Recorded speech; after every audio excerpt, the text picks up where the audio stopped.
নমস্কার বন্ধুরা, কেমন আছেন? আশা করি ভালো আছেন। বন্ধুরা, আগের ভিডিওটিতে আমি আপনাদের সোলার প্যানেল সম্পর্কে বলেছিলাম, তো আজকে সোলার প্যানেল দুটোকে ইনস্টল করে দেখাবো। তো সবার প্রথমে প্যানেল দুটোকে আমি ছাদে নিয়ে এসেছি। তো এই দেখুন, দেখতে পাচ্ছেন খুব সুন্দর এই দুটি প্যানেল। দুটি হচ্ছে লুম সোলারের প্যানেল এবং দুটো হচ্ছে 225 ওয়াট করে, এবং দুটোই কিন্তু 12 ভোল্টের প্যানেল। তো বন্ধুরা, 12 ভোল্ট বলে কোনো কিছু হয় না, কারণ এর যে ভোল্ট সেটি হচ্ছে ভিওসির উপর ডিপেন্ড করে। কারণ সূর্যের তাপ সবসময় একই রকম থাকে না, মানে বাড়ে বা কমে। তো এটি 12 ভোল্ট কখনোই দেবে না, এটি সবসময় 12 ভোল্টের বেশি দেবে। তো এই দেখুন, ছাদে দুটি স্ট্যান্ড নিয়ে আসা হয়েছে।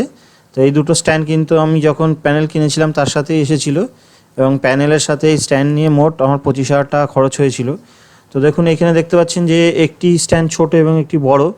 এই দুটো ছোট বড় পিছনের কারণ হচ্ছে যে আমাদের যে প্যানেলটি এটি কিন্তু একটু ঢালে লাগাতে হবে, এবং এর সবথেকে বড় যে আমাদের যেটা মনে রাখতে হবে যে আমাদের সোলার প্যানেলটি সবসময় একটি অ্যাঙ্গেলে আমাদের ইনস্টল করতে হবে। তো দেখুন বন্ধুরা, এরকম স্ট্যান্ড আপনারা পেয়ে যাবেন লুম সোলারের তরফ থেকে। তো এইভাবে কিন্তু আমরা এই প্যানেলগুলোকে এই স্ট্যান্ডের মাধ্যমে লাগাবো। তো এইখানে দেখতে পাচ্ছেন সোলার স্ট্যান্ডটি কিন্তু আমরা দক্ষিণ পূর্বমুখী করে আমাদের লাগাতে হবে, এবং এইভাবে লাগাতে হবে নাট বোল্টের মাধ্যমে। তো এই দেখুন বন্ধুরা, এইভাবে কিন্তু আমাদের স্ট্যান্ডটিকে ইনস্টল করতে হবে, এবং এই স্ট্যান্ডটি সবসময় মনে করবেন যাতে প্রপার ইনস্টল হয়। কারণ যখন যদি কোনো ঝড় বৃষ্টি বা কিছু হয়, তো তখন সেই হিসেবে কিন্তু আপনাকে স্ট্যান্ডটিকে মজবুত করে ছাদে আপনাকে লাগাতে হবে। পারলে যে স্ট্যান্ডগুলোর যে নিচের যে জায়গাটি রয়েছে সেটিকে ড্রিল করে আপনারা চাইলে ফাস্টনার দিয়েও লাগাতে পারেন। তো এবার দেখি এটাকে আমরা এবার চলুন লাগিয়ে ফেলি। তো দেখুন বন্ধুরা, এইভাবে লাগাবার পর কিন্তু আমরা কি করব, স্ট্যান্ডটির যে সোলার প্যানেলগুলোকে এইভাবে উপরে আমরা সেট করে নেব। কারণ সেট করে নেওয়ার কারণ হচ্ছে যাতে এর যে ছোট যে ছিদ্রগুলো রয়েছে প্যানেল লাগাবার, সেগুলো যাতে 19-20 না হয়ে যায়। কারণ সেগুলো যদি 19-20 হয়ে যায় তাহলে কিন্তু পরে আমরা প্যানেলটি লাগাতে পারবো না। তো সেই কারণে আমরা কি করছি, স্ট্যান্ডটিকে আলাদাভাবে প্রথমে লাগিয়ে নিয়েছি, মানে ফলসভাবে লাগিয়ে নিয়েছি। তারপরে ফাইনালি টাইট দেব, এবং তারপরে উপরে আমরা প্যানেলটিকেও কিন্তু এইভাবে লাগিয়ে নিচ্ছি। তো দেখুন, এইখানে ডিম্বাকৃতি যে ছিদ্রগুলো রয়েছে, এই ছিদ্রর মাধ্যমে কিন্তু আমরা প্যানেলগুলোকে নাটের মাধ্যমে ইনস্টল করব। তো দেখুন, তো এইভাবে দেখুন আমরা প্যানেল দুটোকে কিভাবে লাগিয়েছি। তো আপনারা সবসময় দেখবেন যাতে প্যানেলগুলো যাতে মজবুতভাবে লাগানো হয়ে থাকে, কারণ মজবুতভাবে যদি লাগানো না হয়ে থাকে তাহলে কিন্তু জোরে যখন হাওয়া বা ঝোড়ো বাতাস দেবে তখন প্যানেলগুলোকে উড়িয়ে নিয়ে যাওয়ার প্রবণতা থাকতে পারে। তো সেই কারণে দেখুন, পারলে কি করবেন আপনারা, আমি যেমন করেছি, দেখুন নিচে আমি ঢালাই দিয়ে দিয়েছি, মানে 1.5 ফুট বাই 1.5 ফুট করে সুন্দরভাবে যে স্টোন চিপ বা বালি সিমেন্টের মিশ্রণ করে আপনারা চাইলে ঢালাই করে দিতে পারেন। এবং আমি কি করেছি যে দুটো ফাস্টনার দিয়ে কিন্তু এই স্ট্যান্ডগুলোকে লাগিয়ে নিয়েছি। লাগাবার পরে কিন্তু আমি ঢালাইটাও দিয়ে দিয়েছি, যার ফলে কি হচ্ছে, স্ট্যান্ডটি কিন্তু মজবুতভাবে আটকে রয়েছে, যাতে কোনো ঝড় বা ঝড়ো বাতাসের কিন্তু আমার প্যানেলটি উড়ে না যায়। কারণ বন্ধুরা, আপনারা জানেন যে প্যানেলগুলোর অনেক দাম। তো সেই কারণে সেই দিকে মাথায় রেখে কিন্তু আপনাকে ইনস্টলটি করতে হবে। তো দেখুন বন্ধুরা, সামনের দুটো যে স্ট্যান্ড রয়েছে এই দুটোকে এইভাবে ইট দিয়ে আমি সেন্টারিং করে নিয়েছি। এদিকে পরে আমি ঢালাই দেবো, কারণ প্রচণ্ড রোদ, এবং এই এত রোদের মধ্যে কাজ করার খুবই অসুবিধা হচ্ছিল। তো আমি এই পেছনের দুটোকে করে এবং কিউরিং করছি, মানে জল দিচ্ছি যাতে ঢালাইটি ফেটে না যায়, কারণ প্রচণ্ড গরম এবং এত রোদের তাপ। তো সেই কারণে সামনের দুটোকে আমি পরের দিন ঢালাই করব। তো দেখুন বন্ধুরা, খুবই ইজি প্রসেস। আপনারা চাইলে লোকও হায়ার করতে পারেন, লোক দিয়েও কিন্তু আপনারা কাজটি করে নিতে পারেন। তো আমি এটি নিজেই করেছি। তো এইভাবে দেখুন বন্ধুরা, নিচের দিকে এইভাবে তার থাকবে। এই যে তারগুলো দেখতে পাচ্ছেন, এই তারগুলো MC4 কানেক্টারের মাধ্যমে আমরা যে আমাদের MPPT সোলার চার্জার কন্ট্রোলার রয়েছে তার সাথে কানেক্ট করব। তো এই দেখুন বন্ধুরা, এই যে তার দুটো এসেছে, এই দুটি তার আমাদের MPPT সোলার চার্জার কন্ট্রোলারে এসেছে।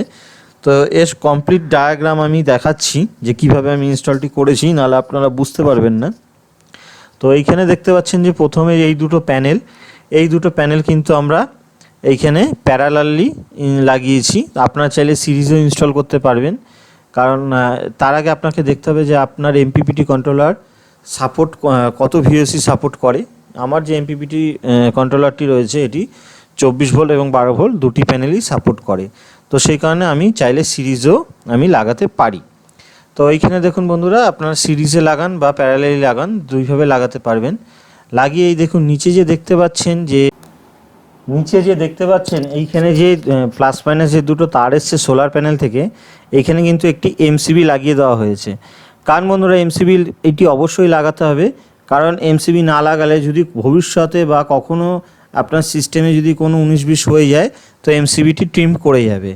এবং এইটি মনে রাখতে হবে, এটি কিন্তু একটি ডিসি এমসিবি। বাড়িতে যে নর্মাল এমসিবি ইউজ করা হয় সেগুলো কিন্তু এসি এমসিবি।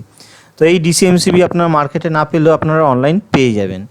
তো দেখুন এখানে ডিসি এমসিবির পর এই প্লাস মাইনাস দুটি কিন্তু এমপিপিটি সোলার চার্জার কন্ট্রোলারে চলে গেছে।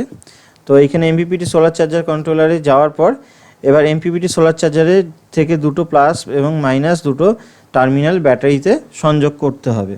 কারণ এই এমপিপিটি সোলার চার্জারে সবার প্রথমে কিন্তু ব্যাটারি টার্মিনাল আগে ইনস্টল করবেন, নাহলে কিন্তু এমপিপিটি কন্ট্রোলারটি অন হবে না। ব্যাটারি কানেকশন আগে ইনস্টল করার পরই কিন্তু আপনারা সোলার প্যানেলের লাইনটি লাগাবেন। এবং তারপরে যে ইনভার্টারটি আপনাদের যে এক্সিস্টিং ইনভার্টার রয়েছে সেই এক্সিস্টিং ইনভার্টারের পয়েন্টে মানে যে ব্যাটারি টার্মিনালটিও ব্যাটারির সাথে সংযুক্ত করে দেবেন। তো এইভাবে ইনভার্টারের সাথে আপনারা ব্যাটারি যখন সংযোগ স্থাপন করবেন তখন ইনভার্টারটিও অন হয়ে যাবে।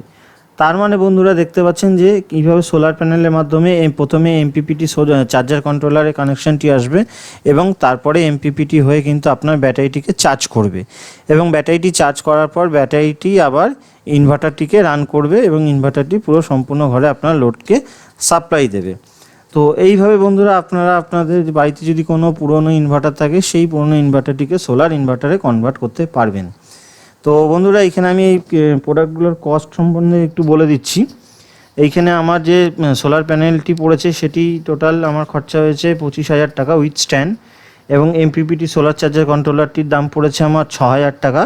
আপনারা অনলাইনে এটিকে কমেও পেয়ে যেতে পারেন, আপনাদের যদি কার্ড থাকে তো কার্ড ডিসকাউন্ট পেয়ে যাবেন। এবং আমার ইনভার্টারটি আমি যখন কিনেছিলাম তখন দাম পড়েছিল 6,500 টাকা, এবং ব্যাটারিটার দাম পড়েছিল আমার 18,000 টাকা, কারণ ব্যাটারিটি আমার 200 এইচের ব্যাটারি, তো সেই কারণে দামটি একটু বেশি পড়েছিল। তো এবং আদার্স নেসেসারি যত ইকুইপমেন্টস রয়েছে, যেমন তার আপনাদের প্রয়োজন মতো কিনবেন। আমার তার এখানে 1,600 টাকার তার লেগেছে, এবং আমার এখানে ডিসি এমসিবিটি লেগেছে 800 টাকার। তো এরকম করে আনুষঙ্গিক আরও আপনি 4-5 হাজার টাকা ধরে নিন। টোটাল খরচা আপনি এস্টিমেট করতে পারেন যে আপনার মোটামুটি 50 থেকে 55,000 টাকা খরচা হয়ে যাবে। এবং তারপর কিন্তু আপনারা এই সিস্টেমের মাধ্যমে দুটো থেকে তিনটে ফ্যান, লাইট, 2-3টে লাইট ইউজ করতে পারবেন, টিভি ইউজ করতে পারবেন। তো এইগুলো কিন্তু আপনারা চাইলে ইজিলি ব্যবহার করতে পারবেন। তো বন্ধুরা আপনাদের যদি কিছু জিজ্ঞাসা থাকে তো আপনারা কমেন্ট করতে পারেন, এবং যদি আমার এই ভিডিওটি আপনাদের ভালো লেগে থাকে তবে আমার চ্যানেলটিকে সাবস্ক্রাইব করে দেবেন, এবং লাইক, শেয়ার এবং কমেন্ট করতে ভুলবেন না। ধন্যবাদ।